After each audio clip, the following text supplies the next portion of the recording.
हर खबर पर होगी आपकी पकड़। डाउनलोड कीजिए एबीपी लाइव ऐप। एक बहुत बड़ी और अच्छी खबर की बात करनी बहुत जरूरी है। यह खबर पूरी दुनिया से जुड़ी हुई है, इसलिए इसे हमने बहुत बड़ी खबर कहा। और यह खबर कोरोना की वैक्सीन को लेकर एक उम्मीद जगाती है, इसीलिए इसे हमने अच्छी खबर कहा। खबर यह है कि ऑक्सफोर्ड और एस्ट्राजेनेका की वैक्सीन को तीसरे चरण के क्लिनिकल ट्रायल में 70% तक प्रभावी पाया गया है। यूके और ब्राजील में इस वैक्सीन के क्लिनिकल ट्रायल्स चल रहे थे, जिनमें ये कोविड-19 की रोकथाम में बहुत ज्यादा प्रभावी पाई गई है। वैसे तो फाइजर और मॉडर्ना इससे बेहतर नतीजे दे चुकी है, लेकिन ये दोनों वैक्सीन अमीर देशों में ही कारगर साबित होंगी, ऐसा विशेषज्ञों का कहना भी है और मानना भी है, क्योंकि एक सफल और कारगर वैक्सीन के लिए बहुत सारे फैक्टर्स जरूरी होते हैं। तो आज मास्टर स्ट्रोक की कवर स्टोरी दुनिया को मिली, इसी खुशखबरी से जुड़ी हुई है।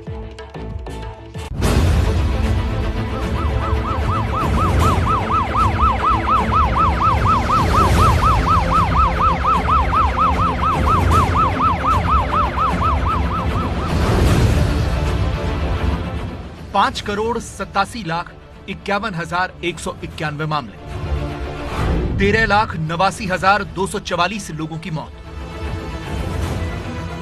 यह है एक साल में कोरोना से प्रभावित पूरी दुनिया के आंकड़े।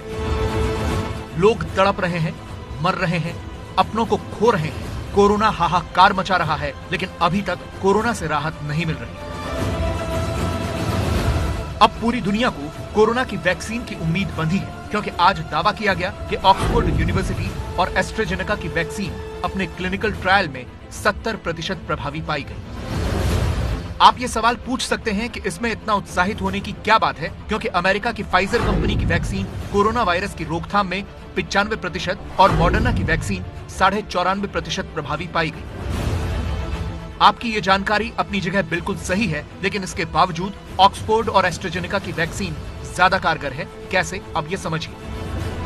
ऑक्सफोर्ड और एस्ट्राजेनेका की वैक्सीन लोगों को दो अलग अलग तरीकों से दी गई। जब पहले वैक्सीन का आधा डोज दिया गया और एक महीने बाद पूरा डोज दिया गया, तो वो 90% प्रभावी पाई गई। और जब एक महीने के अंदर वैक्सीन के दो पूरे डोज दिए गए, तो वो 62% प्रभावी पाई गई।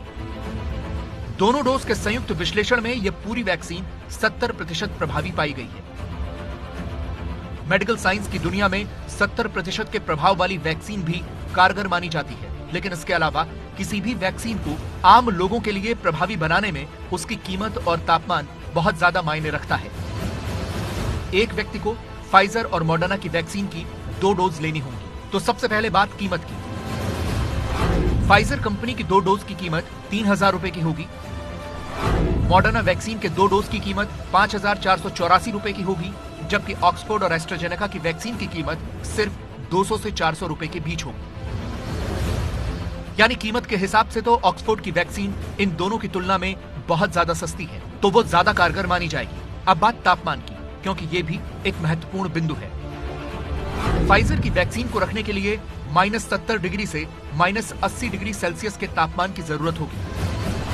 मॉडर्ना के लिए भी -20 डिग्री के तापमान की जरूरत पड़ेगी, जबकि ऑक्सफोर्ड की वैक्सीन के लिए 2 डिग्री से 8 डिग्री के तापमान की जरूरत है। यानी ये नॉर्मल फ्रिज में भी रखी जा सकती है। भारत जैसे देशों के लिए इसीलिए ऑक्सफोर्ड की वैक्सीन ज्यादा कारगर मानी जा रही है, इसलिए इसके ट्रांसपोर्टेशन और स्टोरेज में कोई समस्या नहीं होगी। ये वैक्सीन 6 महीने के लिए स्टोर करके भी रखी जा सकती है। This homegrown vaccine is easier to administer as well than the Pfizer vaccine because it doesn't need to be stored at -70. So having 2 vaccines that appear to have effectiveness done right in the 90% range is really good news. अब Oxford की इस vaccine की विस्तार से बात कर लेते हैं। इस वैक्सीन का पूरा नाम है AZD1222।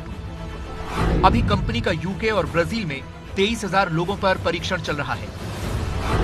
कंपनी दुनिया में 60,000 लोगों पर इसका परीक्षण करना चाहती है। इसमें दुनिया के अलग अलग इलाकों के लोगों को शामिल किया जाएगा, जैसे अमेरिका, जापान, रूस, दक्षिण अफ्रीका, केन्या, लैटिन अमेरिका के देश और फिर यूरोप और एशिया के अलग अलग देश। शुरुआती विश्लेषण में कोविड-19 के 131 मामलों में ये वैक्सीन आजमाई गई। वैक्सीन लगने के बाद बहुत ज्यादा गंभीर मामलों में भी अस्पताल में भर्ती करवाने की जरूरत नहीं पड़ी। Like the big things like there's not going to be people in intensive care anymore, and small things like people can have their relatives visit them in hospital again, and then even smaller things like I can get the train and see my parents and not worry about it. I think it's going to change everything. Company 2021 तक 300 करोड़ टीके तैयार करना चाहती है। Company अब world health organisation से गरीब देशों में टीके के इमरजेंसी इस्तेमाल के लिए इजाजत मांगी। Of course, there is a process from now on. It has to be all reviewed. The numbers have to be looked at by the people who are involved in regulation. And then in the UK, I think the next step will probably be something like an emergency use authorization, which means that it can be used, but everybody who takes it needs to be kept under proper scrutiny for a period of time just to check for side effects.